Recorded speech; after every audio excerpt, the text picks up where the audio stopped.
Aha, look what I've got here. We're finally going to talk about the Blade 100.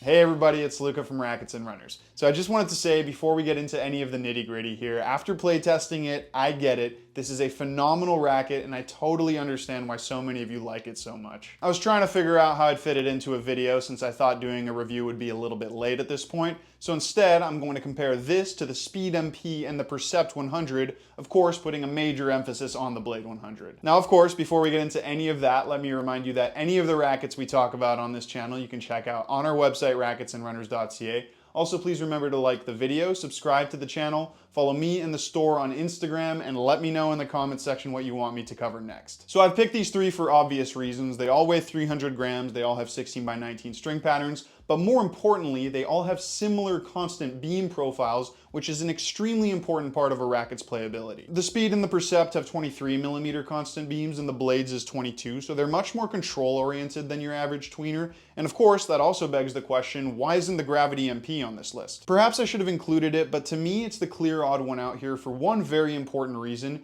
It's a much more traditional racket than the other three. Yes, it may have similar specs, but when you look at the Gravity MP's beam profile, it's pretty much all classic without any elements there to increase spin or power or anything other than control. All three of these have something modern sprinkled in that's there to make them more well-rounded, and I'm trying to find a name for this style of racket. Maybe you guys can help me in the comments. I really like what I came up with for players spin rackets with those 98 square inch spin frames, so maybe something along those lines. I really hope I came up with that. It's gonna be super awkward if I didn't. But anyways, with the Speed and the Percept, you can see, especially in the throat, that they're shaped a little bit more aerodynamically, and that also makes their flex a little bit less consistent and more rigid. The blade is actually designed quite similarly to the Blade 98. You can see it's quite round up here in the hoop, which also changes the way it flexes. All these things might not seem like a lot, but they do add up in making these rackets' playability quite different to the Gravity MPs. To me, that's really a control racket in a tweener's body. These are tweeners that are designed to have more control than average. The number one selling point with these constant beamed, well-rounded 100s is that you get the user-friendliness of tweeners with a lot of the feel and connection to the ball that you get with players' rackets. Of course, they sacrifice a bit of both to get more of the other, but as soon as I hit my first shot with the Blade 100, I completely understood that is this racket's most redeeming quality. You get 90% of the feel and precision that you have on the Blade 98, but it's also so much easier to use. It will bail you out way more when you're not playing perfectly, and I think that's why it's quickly become so popular. It almost makes you feel like you're cheating, because in the past, if you wanted something this light, you pretty much had to go for a pure drive or an arrow and fully sacrifice classic control, but not here. Now don't get me wrong, the feel isn't totally traditional. I hate to bring this racket up, but it definitely has a bit of that clashness where the layup technology is making it feel a bit artificially stable. That's why I have a hard time comparing it to the Gravity MP. That racket feels very pure, but it also can't be played competitively until it's weighted up to a much more challenging spec. This demo came in swinging really low at 307, and it was totally playable like that. And usually I can't fully appreciate frames like this because their feel is very different to what I like. And yes, I know I just compared it to the Clash, but that was just to explain that the feel isn't totally traditional. That artificially stable feel is significantly less intrusive here. There is one other thing to note. This racket does feel a little bit stiffer than its RA suggests.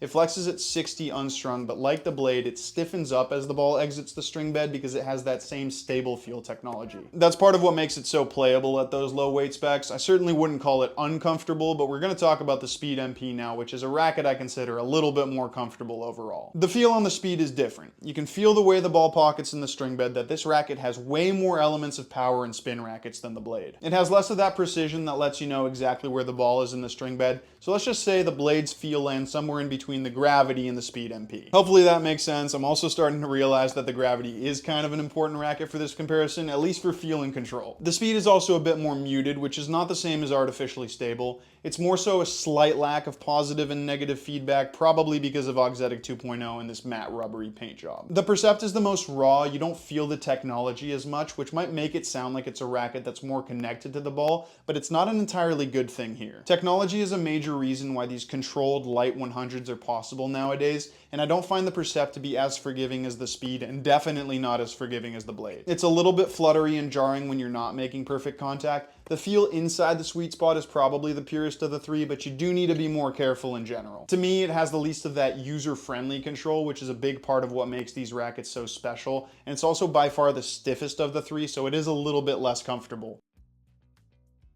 I want to quickly talk about swing pattern and maneuverability because just looking at these three rackets, you can tell they're all shaped quite differently, and as you would expect, that has a pretty big impact on their playability. The blade is the most maneuverable of the bunch, and that's because it has the thinnest beam and also the lowest swing weight in stock form. It's really easy to bring quickly through contact and also pretty quick to react with around the court. The speed is also really quick, but not quite as maneuverable because of its thicker beam and higher swing weight. That said, it has this aerodynamic design in the throat, so when you swing properly with the racket face parallel to the ground, it actually comes through contact a little bit quicker. Now obviously I still have the Percept to talk about, but before that, there is one thing you need to remember with all these rackets. They may have low weight specs, but they're still 100s and they're definitely not paper thin. From the baseline, you can kind of get trapped into thinking they're true control rackets because of the way they feel, but they don't have that amazing responsiveness of something with a small head size. I know those tend to be heavier, but mass in the head plays a huge part in how maneuverable a racket feels. When you start getting into more reactive situations, you can tell they're not true players rackets, and this is one area where I find the Percept really suffers even compared to the other two. If you look at the way it's shaped, it's a bit like the V-core in that the widest point is really far up the frame. With the speed, you can see it's almost a perfect oval with the widest point exactly in the middle, and with the blade, it's even a little lower down the racket, almost like the Volcal C10 Pro, for example. So basically, the Percept has more mass concentrated higher up the racket, which makes it feel a bit more sluggish, especially when it comes to generating easy and fast racket head speed. I do labor a bit when I'm playing with it, which I don't love because it takes away from that user friendliness, which again is a big part of what makes this style of racket so special. It's not going to break your experience, don't get me wrong, but it is a slower racket than the other two.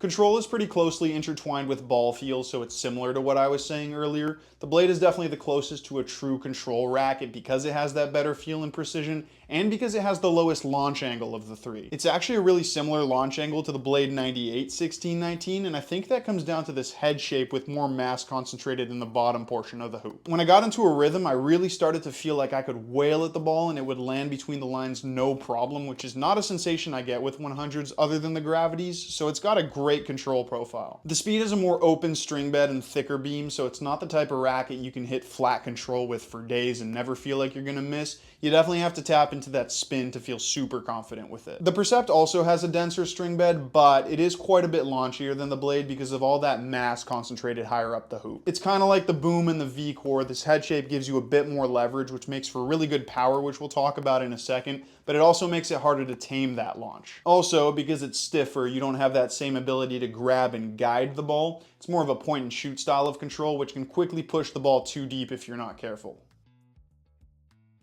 To be honest, the Blade is the only one of these three rackets that I feel can act as a true control racket, which is really important to players like me who need that as a safety blanket when we start to tighten up. But power and spin is where it does take a back seat. It's way more tame on the spin elements compared to both the Percept and the Speed. Again, not totally without any spin tech like the Gravity, but somewhere in between. The grommets are a little more open than a true control rackets. It's tough to see on camera, but if you've ever seen a Blade 98's grommets, they're basically identical. Then, that stable feel technology that makes it firm up as the ball exits the string bed also adds a bit more string snapback, and because it's so playable at a low swing weight, you can generate a lot of easy racket head speed, which can help with spin. Honestly though, these things are all pretty minor on the spin tech side of things. The Speed and the Percept definitely have a lot more, so let's talk about the Percept next. It's a clear notch ahead of the Blade, primarily because it's stiffer, and stiffer rackets tend to be more spin friendly, but also because these grommets are more open, and this head shape is great for spin generation. There's a reason Yonex decided to go extreme with the squared off top portion of the hoop on the new V-core. It gives you more leverage, so if you brush up properly, you get tons of spin. I actually gave this to Beckett from Tencom the other day, and he turned into prime Rafa, easily outspinning me from the baseline, which is really nice of him considering I'm on half an ankle. Thanks, bro. I'm just kidding, by the way. He was super accommodating. The fact that he even wanted to hit with me in this condition is really nice. Now, I know I said this head shape is a little bit harder to bring through contact, but it also requires less swing speed to generate equal spin, so if you can swing it fast, then there you go, more spin. The Speed is the most spin friendly of the three though, and it's not really that close.